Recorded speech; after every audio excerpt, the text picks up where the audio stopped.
Hello, BookTube, and we're here with another episode of Desert Island Books, and I have Jason Harrigan here, and take it. Jason, tell us something about yourself. Hi, Sean. Very happy to be on your channel and this series. Yeah, my name is Jason Harrigan. I've got a BookTube channel, the same name.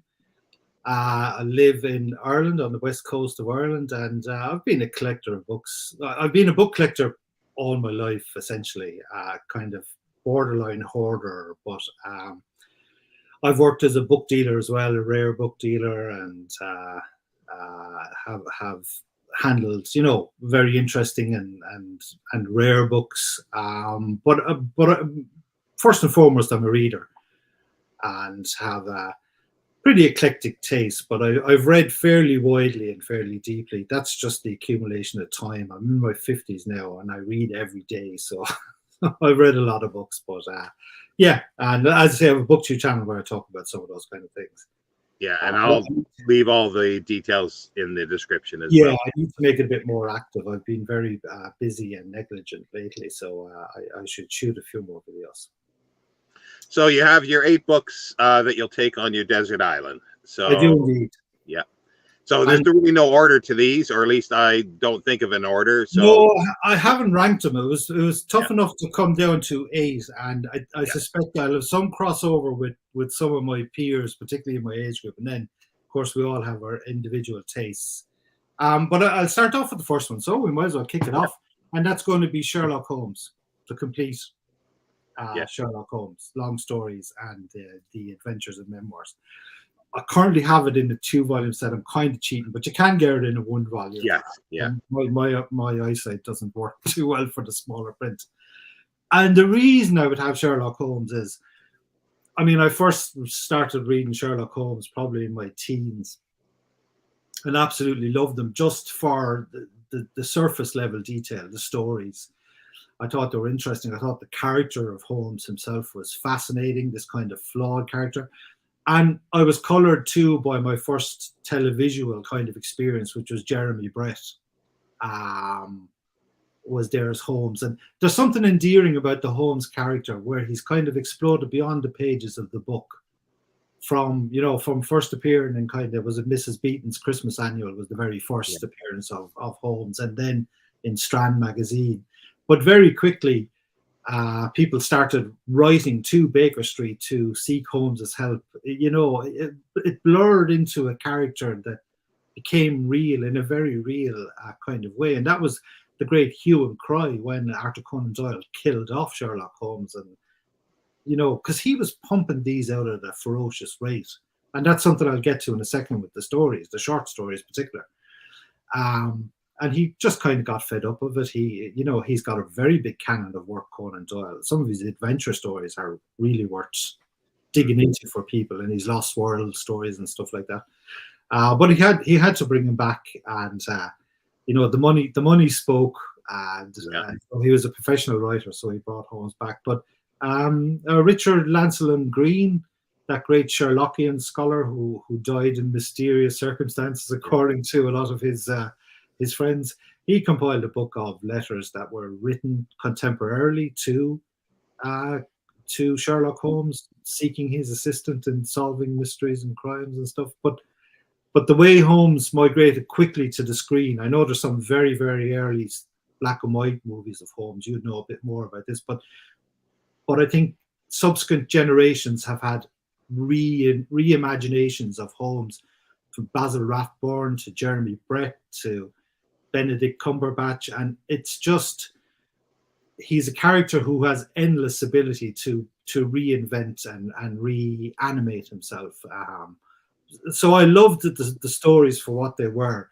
I'm a little bit of a Sherlockian in that I collect a lot of books that examine the Sherlock Holmes canon, the canonical works, and then also a lot of the kind of pastiches. Yourself that have been, there's thousands of Sherlock Holmes of varying quality. But one of the interesting things, and I think what I would enjoy doing on a desert island with the Holmes collection is looking at those inconsistencies. I'm a guy who loves patterns and puzzles and links and making connections. And like that, Dr. John Watson, was he shot in the shoulder or was he shot in the knee? Because we get conflicting stories, from his time in the army. And there is inconsistencies in stories if you try to do a timeline. And these are results primarily of Conan Doyle having to write these very quickly as serialized episodic writing, and he didn't have the benefit of having a kind of a spreadsheet Excel database in front of him with a timeline and done it. So there's mysteries and enigmas within the canon that you could spend, and indeed people do spend a whole lifetime exploring. So that would be why Holmes, first for the enjoyment. They're very well written stories.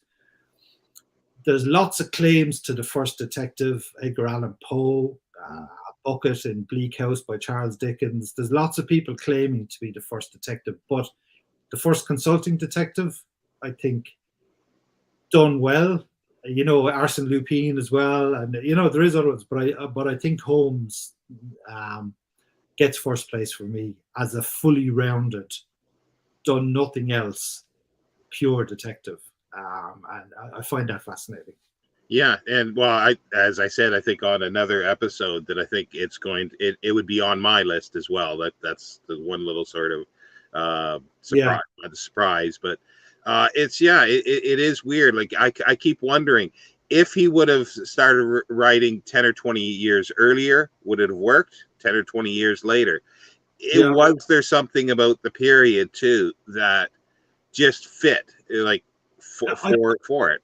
I think it fit, and I think if you look historically at the period, you're onto something there, because I think you're in the post kind of Penny Dreadful, Jack the Ripper, sensationalist crime, which the kind of the daily kind of ragtop papers and handbills and stuff, really pushed, and you start to see creeping into literature then into those Penny Dreadful stories, the Bow Street Runners and Spring Heel Jack, and and these mysteries and people, the enduring, I suppose, appeal, if you like to use that word, of Jack the Ripper is the fact that it wasn't solved, and that there's three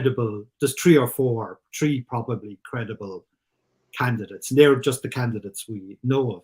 So I think there was a public appetite for stories of detection, for stories set in familiar circumstances, not in the faraway climes of Shanghai or something, but that particular thing of Foglight London.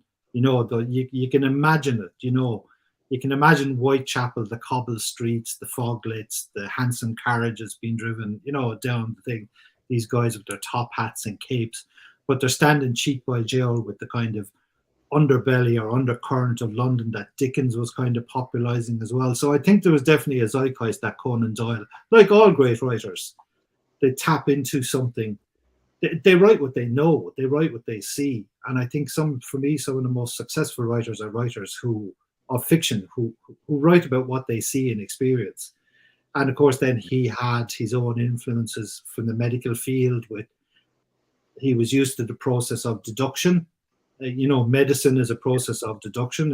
It's still today. It's a lot of guesswork. It's ruling things out till you're left with the only possible solution, kind of an Occam's razor. And those skills Doyle had as a medical man were very easily transferable to writing about a detective like Sherlock Holmes and using those same things. So, but I think you're absolutely right. 20 years, 30 years earlier may have been a minor series.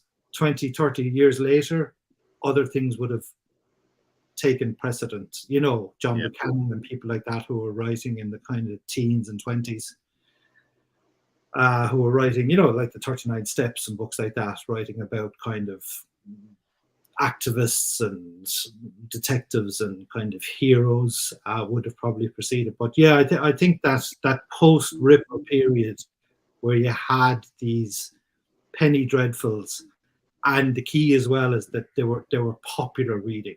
Yes, they were serialized in the magazines that people could get, and they like back before Netflix, where people would tune in every week for the latest episode of a TV show. back then people eagerly awaited the next episode in the kind of weekly serial that came out. So yeah, I think there's something to the timing of it. Oh yeah, it's great stuff. Yeah, very classic stuff.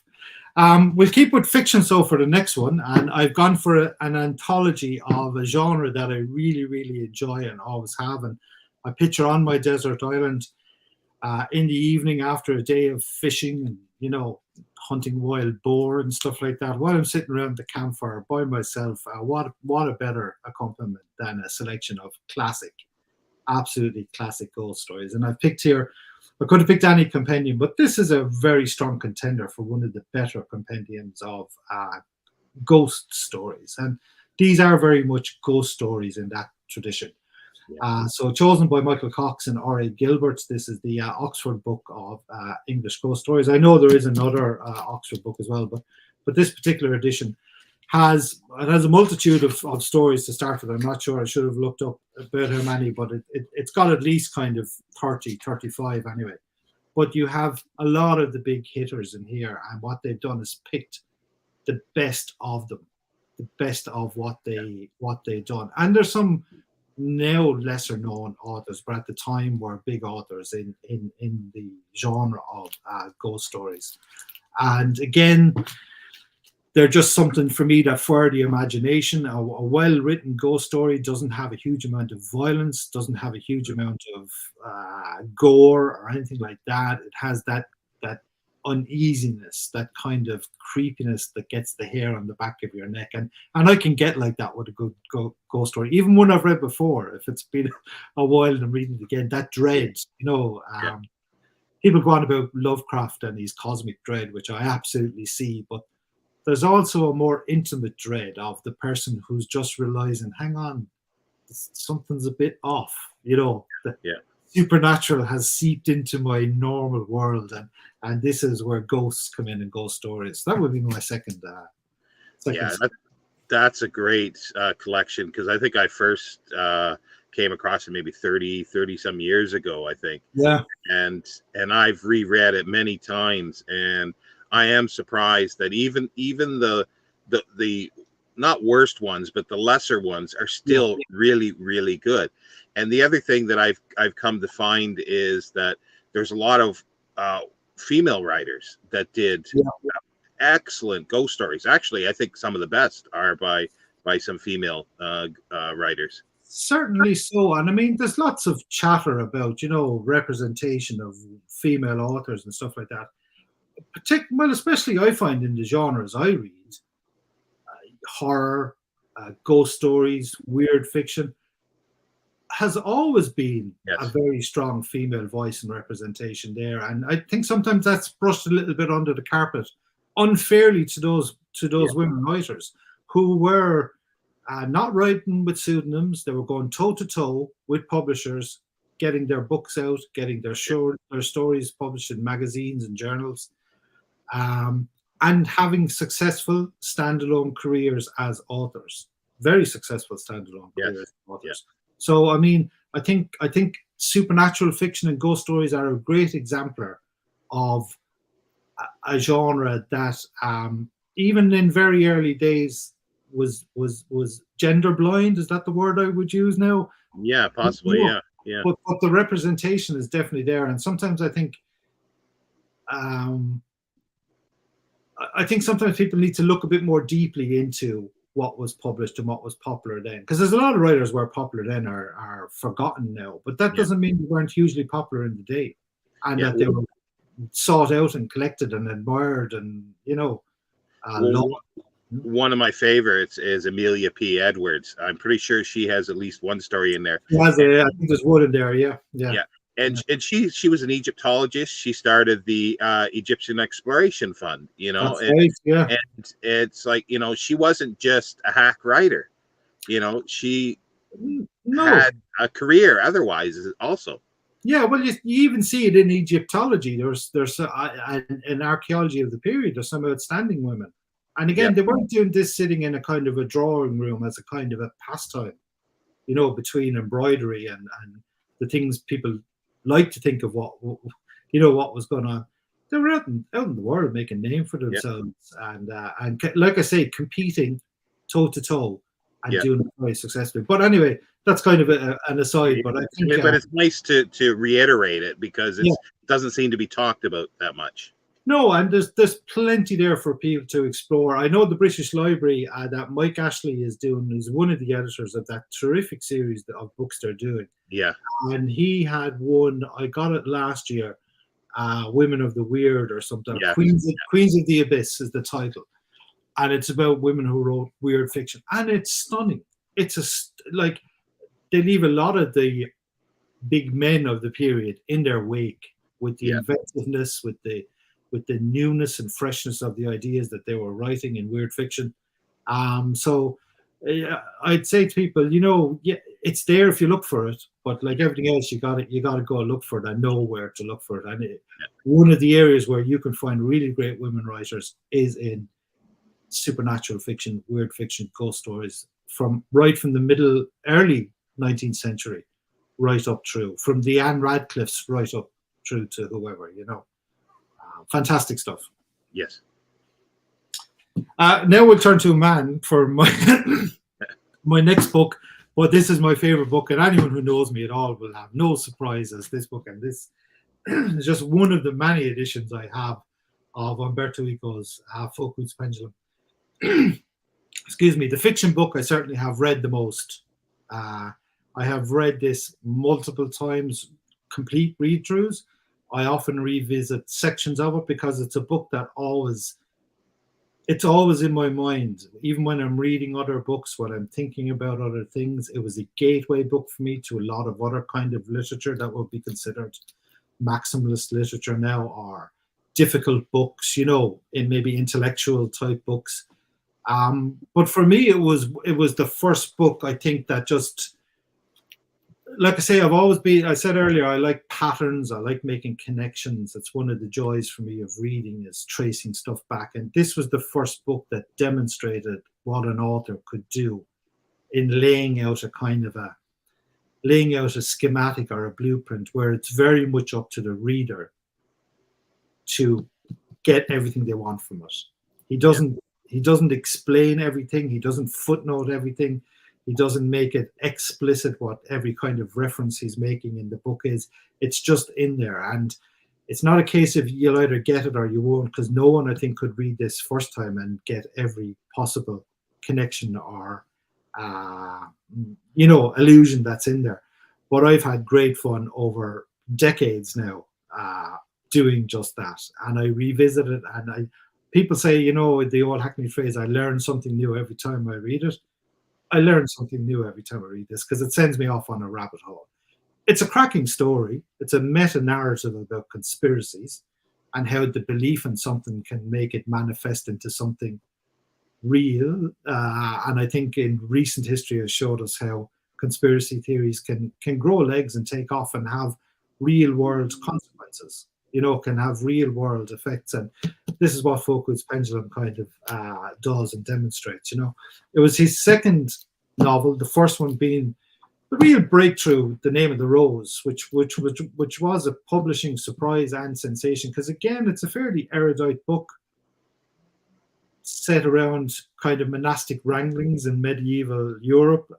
There's a nod to Sherlock Holmes in that the lead character is William of Baskerville, again showing his enduring kind of popularity. But Foucault's Pendulum was the follow-up, not as successful, still a successful book, but for me, it's my favorite novel for a multitude of reasons. Like I said, because I really enjoyed the story, but it opened up a whole world of... I could only really read and enjoy Ulysses after reading this book, or Finnegan's Wake after reading this book, because it introduced a different type of writing where it moved beyond the narrative. I think until I was younger, late teens maybe, when I first encountered this, not long after it came out in its English translation. William Weaver is the translator who done most of Umberto Eco stuff. He only has 7 novels, like not a prolific fiction writer. Most of his writing is nonfiction. But I just fell in love with it, and it taught me a new way to read. from what I had been doing beforehand, which was greedily reading narratives, the setup, the payoff, the setup, the payoff. This was a book that has a setup and a payoff, but it has so many digressions and stuff like that that just really fascinate me. And it sent me back in time, finding books that had done things. There's nothing new in Umberto Eco's book. It's very much a reflection of a lot of works that came and writers that came before him, and it sent me back to find all of those. I wanted all the books that were possibly referenced to it. And yeah, so it's just been a lifetime, and I think it will continue to be a lifetime interest. I done my thesis in university on Foucault's Pendulum, on that very subject of collision and collusion between the author and the reader, that he had crafted it in such a way that the more you put into it, literally, the more you got out of it. And that's a hard thing to actually do, because it's a balancing act of giving enough information without giving too much information, but making what you give interesting enough that certain types of readers, and he had a model of a reader, and I obviously fitted his model, would be propelled to go and do a bit more. So there you go. I will still get plenty from Foucault's Pendulum while I'm there. Yeah, I have a few that are like that. I've not read that one. I've read Name of the Rose, and I can't remember the other one. It was an Italian. I think it was an Italian older guy, and he's reflecting on his life, and he and there's a lot of sort of Italian pulp and Equinox, yeah. Yes, yeah. I really enjoyed that one. Yeah. Not the ending so much, but I really enjoyed that. Foucault's Pendulum, I do want to get to, but I am afraid of going down the rabbit holes like you are. That's what I'm afraid of, and I think it's one of the reasons why I've put it aside, because I know I will. Yeah, you can't just read it through like a novel. I mean, I often say to people, it is a difficult read. There's whole sections of it that are kind of descriptive of place or machineries. There's lots of conspiracies mentioned and names dropped, so it can get a bit weary reading it. But I think there's enough in it to propel even maybe not the most casual of reader, but anyone who thinks they want to read it should be able to complete it. So yeah, a great book. One I really, really love. I'll change up gears a little bit here now, because I think that's nearly all the fiction, more or less, that I have picked. The next one here now we're going to go for is this beauty here. And this is Gems from the Equinox. Instructions by Aleister Crowley for his own magical order, selected by Israel Regardi. And I've even got a fancy tassel bookmark in it. So what was the Equinox, and who was Aleister Crowley? Well, the Equinox was a series of journals put out over a period of years. Basically, as he got funding or people to fund it, he would issue these fairly lavish journals. I turned down the opportunity many years ago to buy a full original set, and it haunts my dreams ever since. Currently on Amazon, you can buy very good quality modern reproductions of them very cheaply, but I want an original set, preferably with annotations by someone who knew Crowley. But so this kind of compendium is a book of his instructions for the practical side of what he does. So I have a long interest in the history of the occult. Anyone who's watched my channel will know I have done this, and I have read ritual books.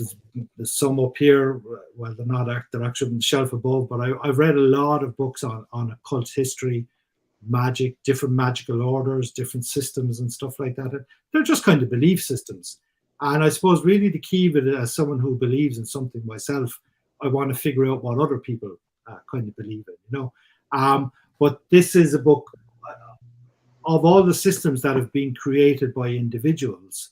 Crowley's system is one that brings together a lot of things that I'm familiar with in the occult and esoteric, and repackages them in a kind of a new and what would have been exciting way at the time, and drew figures like W.B. Yeats into his orbit, Arthur Machen into his orbit, writers I admire and really like, Algernon Blackwood, into his orbit, and they had an interest again in what he was doing with this kind of magical system.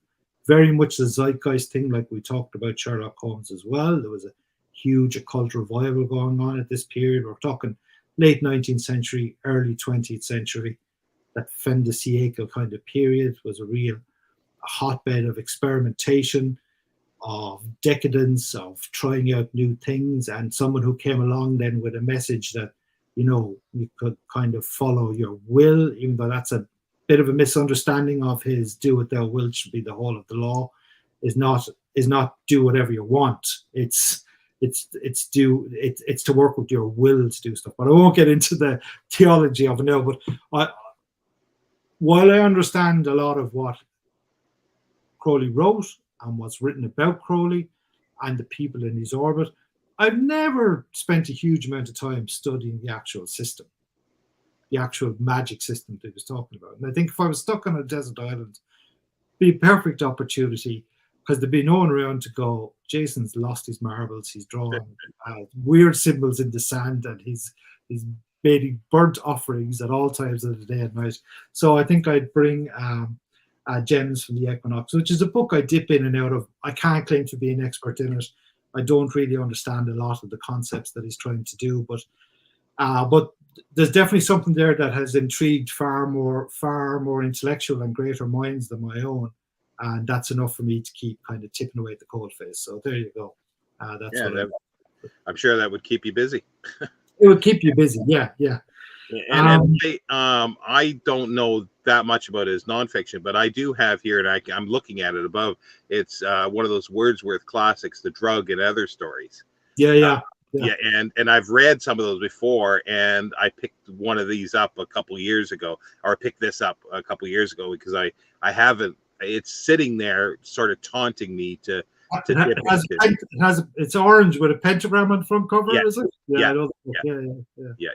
It's good. I mean, again, a lot of his fiction like that, his short fiction particularly, it's a bit like Umberto Eco. It's kind of layered. He can occasionally write a really good short story that just is a good narrative, genre-based short story, but he couldn't help himself with slipping in stuff that's esoteric or occulty, or kind of nods and winks to other people. I mean, I think he was a pretty intelligent kind of guy, to be honest with you. Very well read, a very good speaker by all accounts, and a pretty good author. Now, some of his short stories, that he has that Simon If series as well. They can be a little bit turgid, but they're of the time, the prosaic style. Again, this is someone who had a classical British education, so it comes across in his writing style as well. He tries sometimes to use the vernacular, but it doesn't land, if you know what I mean. Yeah. But yeah, The Drug and Other Stories is good. Now, if I think of that particular book, I think the very second story in that book is a kind of a fairly heavy metaphysical ritual type explanation deal that you would be completely lost if you had no idea of what he was talking about, but yeah, just one of these interesting characters that I find I find fascinating. I think we all find individuals who speak to us about something, and I think it's the curiosity aspect for me with the occult and the esoteric.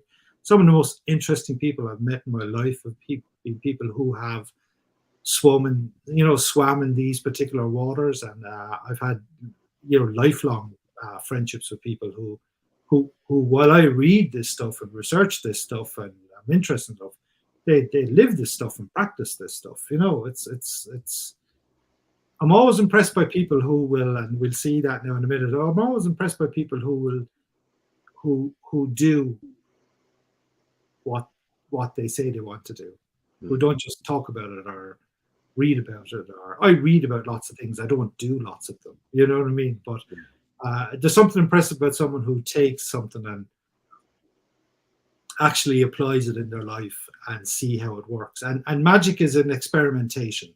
It's like science or anything else, or religion. It's a process of experimentation.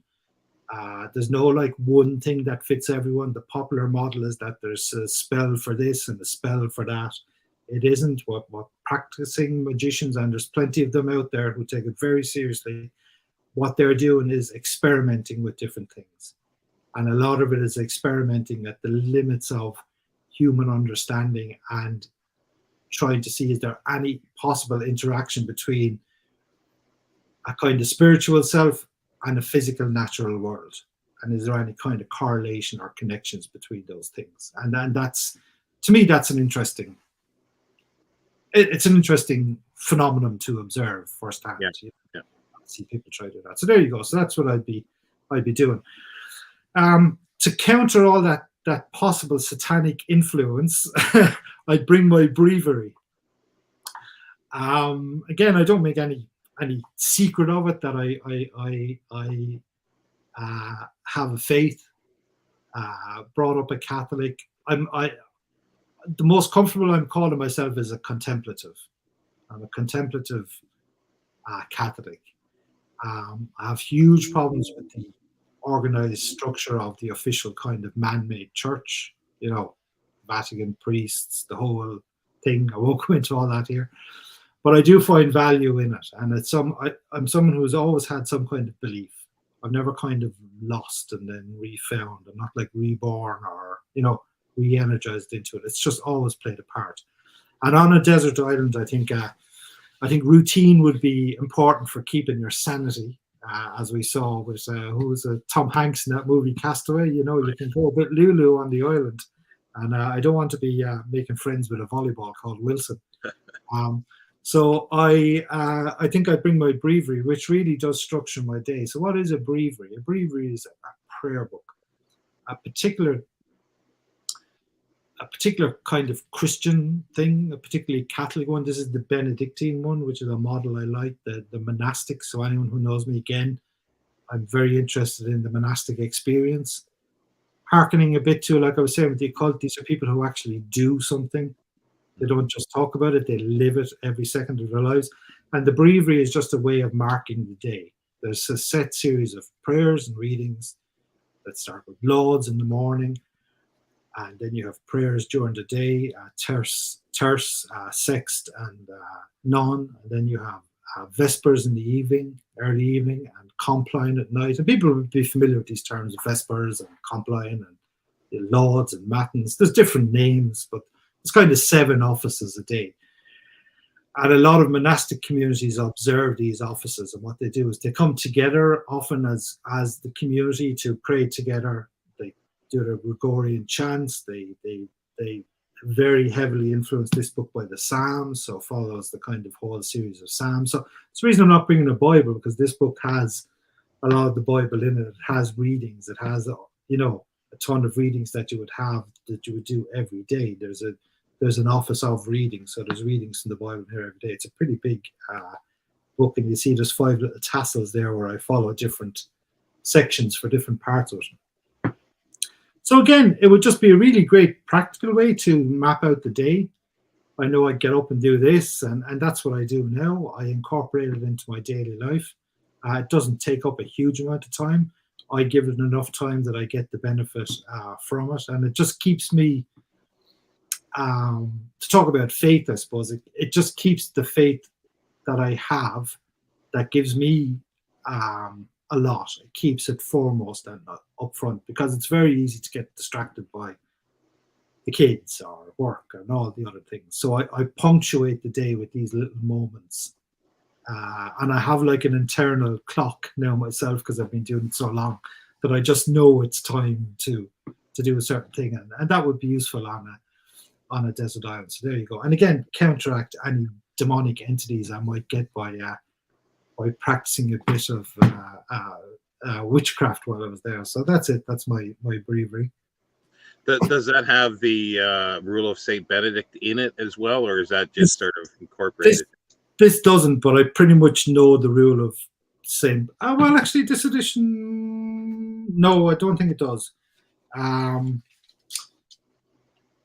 It doesn't have the rule in it. It has references to the rule in it. Parts of it are kind of are mentioned in it, but the rule is a very, very short, very, very short book. I pretty much know the rule off by heart, and it's a guide to monastic kind of living, really, and a guide to a contemplative faith. So that's my kind of bag, is that contemplative stuff. It's very much an unmediated individual experience, and contemplation brings you to maybe some of those places I was talking about, even with the esoteric stuff. It brings you to try find some kind of deeper understanding, which again only works if you kind of believe it, but that's the beauty of faith. It's one of those weird quirks of human nature. You either kind of have it or you don't.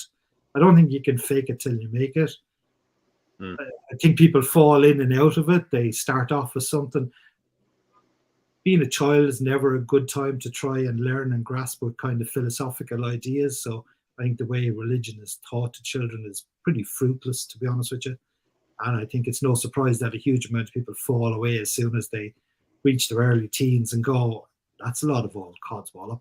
Because that's what it sounds like, It's not very rational. But faith is a deeper, more instinctive thing, is something I think that some people have.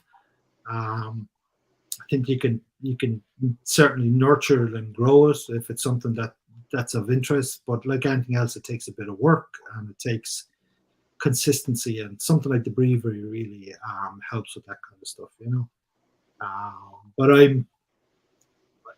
a desert island for me would be perfect, because like I love going on retreats. I love silence. I love extended periods of silence, like literally with no one, no conversations. That's why my videos are so infrequent on BookTube. But I do like silence, and I've learned to love my own company, not in an egotistical kind of way, but I'm really comfortable being with myself, and then entering into that kind of contemplative space as well. I find it really, really useful. Yeah, it's just good. It's good for your mental health, I think, if nothing else. It's something which I think increasingly the world could do with addressing. I think a lot of people are struggle to be kind of authentic, or to have an authentic model of self. I think a lot of younger people really struggle because of the distractions that are in the kind of world today that weren't maybe around when you and I were running around as teenagers, Sean. But I think having little breaks away from all the things that are good, like technology and all that stuff, I'm not down on any of that, but having little breaks away are quite good. And the next book ties into that, and this is my other great passion and project in life, is asceticism. Asceticism exists in all kinds of religious practices. There's not one religious system that doesn't have some element or branch of it that's involved with asceticism. This is just I suppose, more representation, or else it's a fantastic collection of essays on the subject by all the leading, focusing primarily this one on Christian, though it does look at other systems as well, particularly the Hindu system and stuff like that. And this is an Oxford University Press. Beautiful cover there. This is Wimbosh and Valentassis, Asceticism, a collection of essays that I work my way through. There's lots of footnotes that send you off looking for, again, other material. But ascetic practice and asceticism kind of fits in with the contemplative model I'm talking about. It's a way of, I suppose, to me, asceticism at its core is a reduction of the self. So if you think about it in Freudian terms or something, a suppression of the ego, it's just a way to make yourself lesser. And in that process, filling up with something else. It's making room for something else in your life, because it's very easy for me as a person to fill my life with all kinds of things, and I think people do that. Be it book collecting, smoking, drinking, eating, partying, drugs, TV watching, all the things, and I think a lot of times that's just, harking back to the previous book, that's just a lot of content. That's just a lot of stuff that's distracting and isn't necessarily beneficial in any kind of long term. Might have some kind of short term benefits. Okay, so ascetic practices is something I'm interested in when it comes to the type of food I eat, how often I eat, and then other more personal ascetic practices are something that again I try them as an experimental kind of thing to see how they fit and work. But I will say only with the intent that they're done, from my point of view, from the point of view of my faith. They're not done like a kind of a boot camp stoic thing that I'm going to have cold showers because that's somehow going to make me a better person. You know what I mean? It's about making myself a little less so there's room for other things that I deem to be important. So I make space for those things. And that's really what asceticism is. So yeah, I think any comments on that, Sean?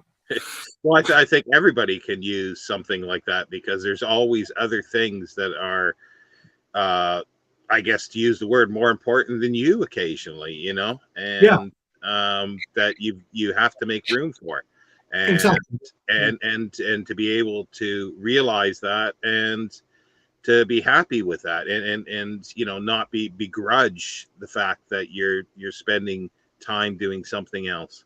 And I think that's very, very important.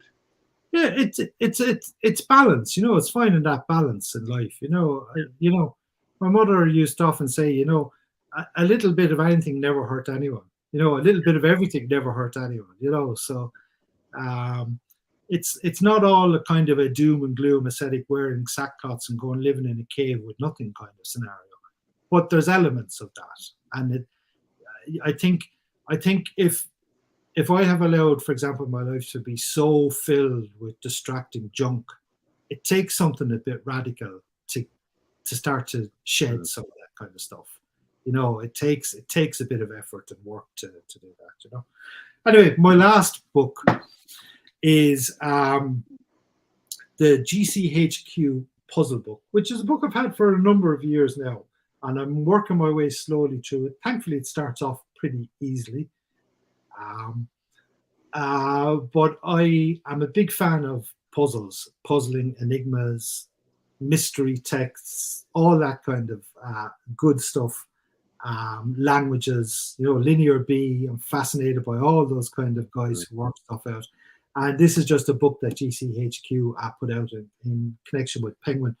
They have a history in not just the British Secret Service, other secret services of posing famously crosswords in newspapers and stuff like that, and asking people to fill them in, and you know, send in if you complete it, and they're geared towards finding people who have that mental pattern that mental ability where they can see patterns and see where they're broken and then put them back together. So this is one of many books I have. This is a good one because it gets very hard very quickly. It gets very difficult very quickly. And I never, ever, ever, hand on my heart, look at the solutions. I've been known to rip the solutions out of books when I get them and throw them in the bin. I haven't done that with this one. I often do with those compendiums of, you know, cryptic crossword puzzles or Sudokus or something like that. I'll actually tear out the little solutions in the back and dump them, and then I'll start the book. And I finish them. When I start the book, I finish them. So I'd work my way through that because there's a few ones in that I really need to get my head around that take a bit of time and space. And it all ties into a lot of the other stuff I was talking about making those connections and seeing those kind of patterns,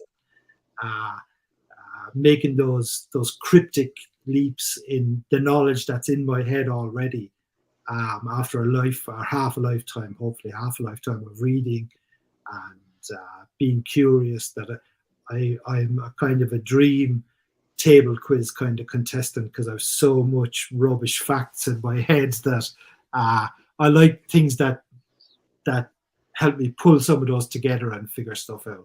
So yeah, a good book of puzzles to, again, while away those times when I'm not just trying to stay alive on this desert island I somehow have managed to find myself washed up on. So there's the book, Sean. Yeah, a friend of mine a couple of years, that just reminded me, about 3 or 4 years ago, gave me a book on sort of code, like, you know, breaking code type stuff. It's that kind of thing. And I looked at it and it made my brain hurt. It makes my brain hurt too. Yeah, but I figure because of my long COVID, I was just thinking here while you were talking like that, I should dig that out somewhere because that might actually be helpful. Might spark it into it. Yeah. I'm a big believer in puzzles and stuff like that, you know. So I believe the next thing I had was some music. Yes, yeah. So I've gone for pure nostalgia for my first albums, the first things I loved, the music I've listened to all my life, the bands I've seen them live. I took my eldest to his first concert to see this band. They would suit me on a desert island because things could get a bit like that. I think I'd need to blow off a bit of steam and get up and get a bit active, with all the sitting around I've been doing, contemplating life, the universe, and everything, evoking angelic spirits and all that kind of boring sitting around stuff. I'd need to loosen up a bit. So it's the Maiden, Up the Iron. Oh, wow. We've gone for 1981 here, Killers. This is their first big album release. This is Eddie, the eponymous Eddie on the front.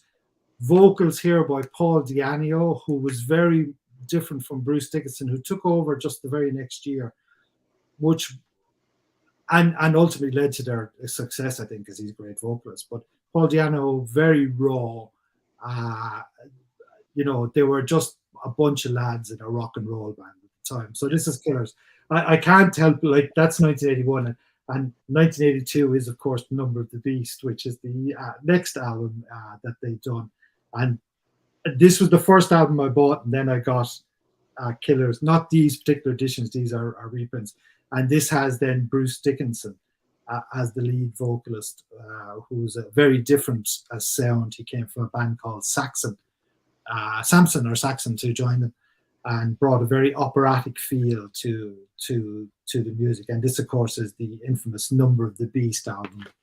So which one would you take? Because you only get to take one. I tell you now, I was really struggling with this one, and I think I would take Killers. I think I would take the first one, because it's just I know the album back to front, and it's got just The Ides of March, Rack Child, Murders in the Rue Morgue. There's a little bit of a literary feel going on there as well.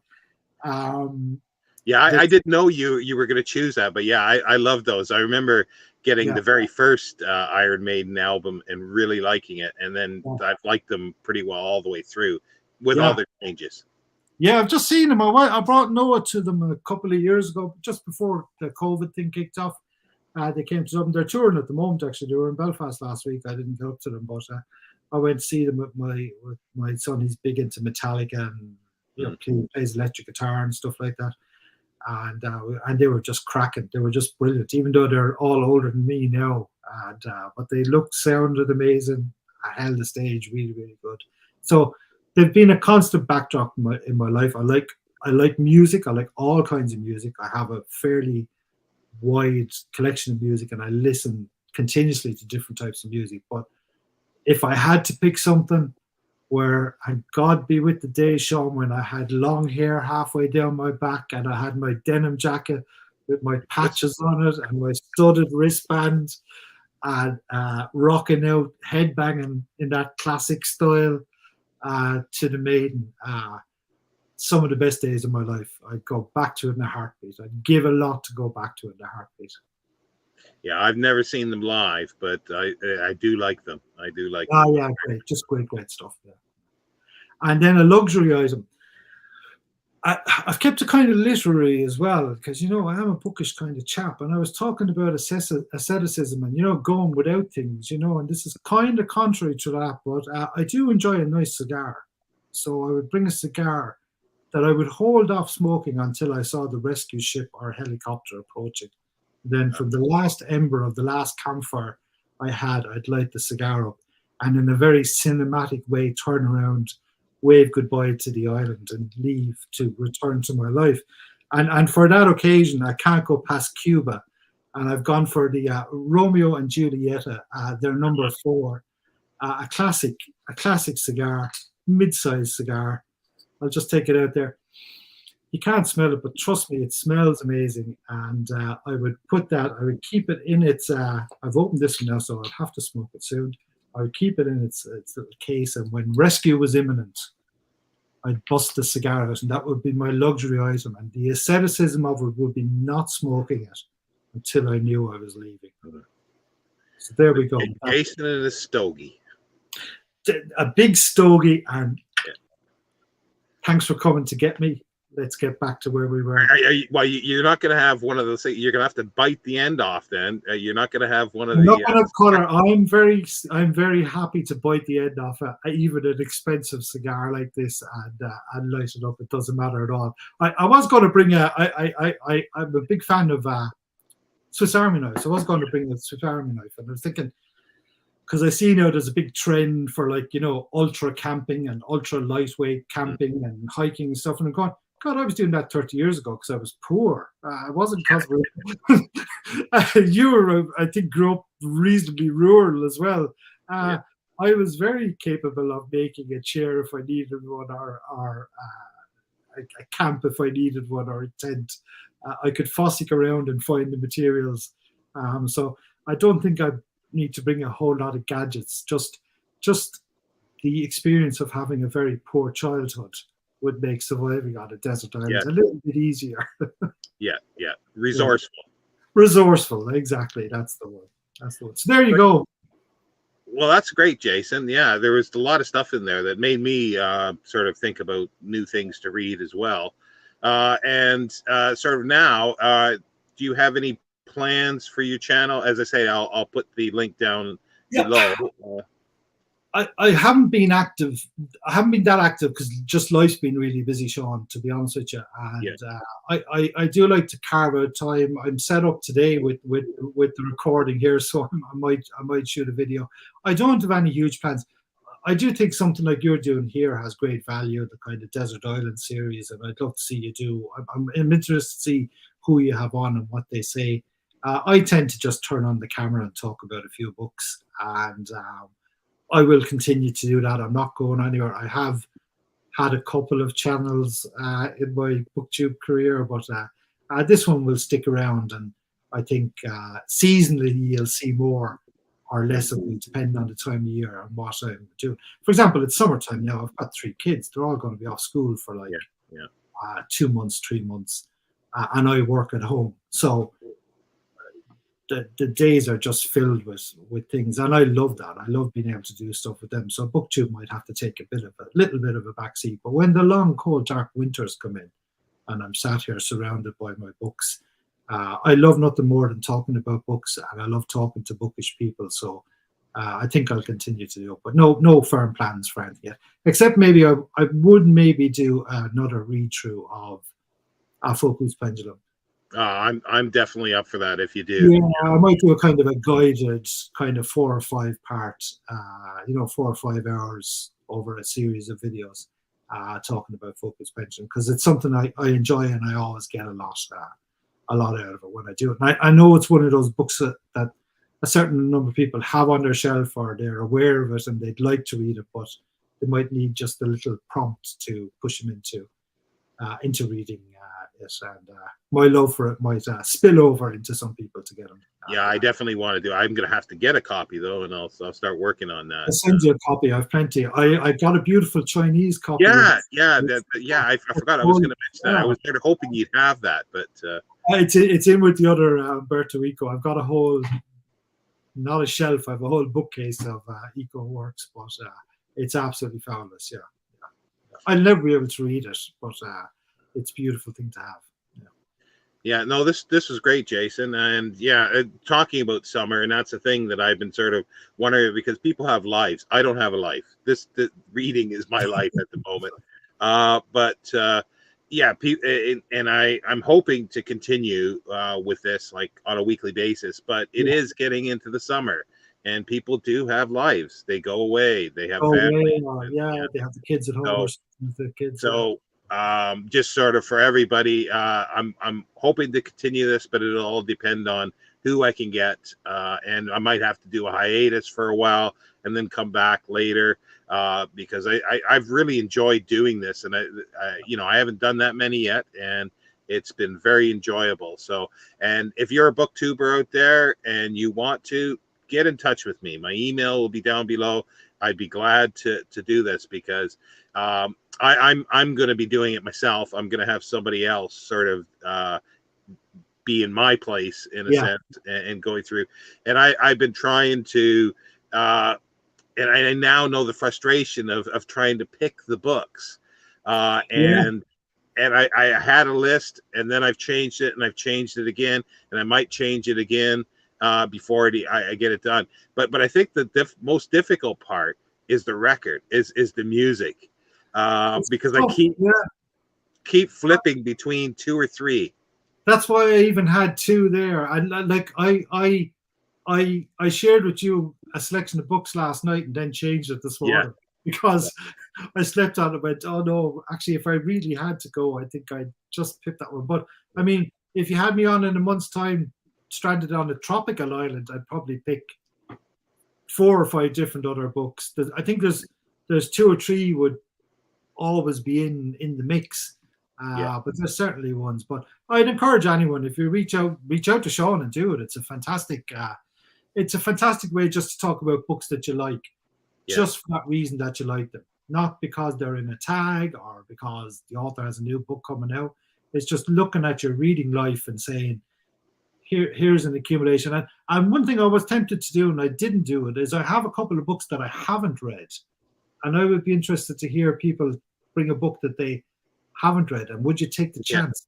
Would you take the chance on a book you haven't read yet to bring it as one of your 8 to and I'm hoping to get that at some point and find out why you would do that. Why you would do when you haven't read? Because and this is the thing, like you're saying, it's a bit different from a tag, because these are books that really mean something to you. Yeah, they're individual. And I think you learn. I watched your one with Book Time with Elvis, Mark, and I thought it was fascinating. And a lot of it was colored like that by his life, by growing up in Bermuda. I think we're a product of our experience, and our reading experience is just a kind of another reflective surface of that. So I think these things, sometimes books maybe say more about us than we'd like to, but I think it's interesting to listen to people. I don't care what the book is. Yes, I'm interested in hearing why they. Why it's the why. It's the why. It's my thing. A great and a lot of times you can tell, like it's been an old saying, you just look at somebody's library, look at their bookshelves, and you'll learn something from it. And like, for mine, you'll find sort of a bit of schizophrenia, as a bit. It'll be all over the place, but there's a method to the madness, and that's the key. There's a reason I put certain books beside other books on a bookshelf, and it's because it makes sense to me. That's all that matters. It's my library, Yeah. Okay. Well, thanks very much, Jason, and stick around for a few moments when we end. And I'll see you next. Cigar. Yeah. Off camera. Yeah. Bye, everyone. Bye, everybody.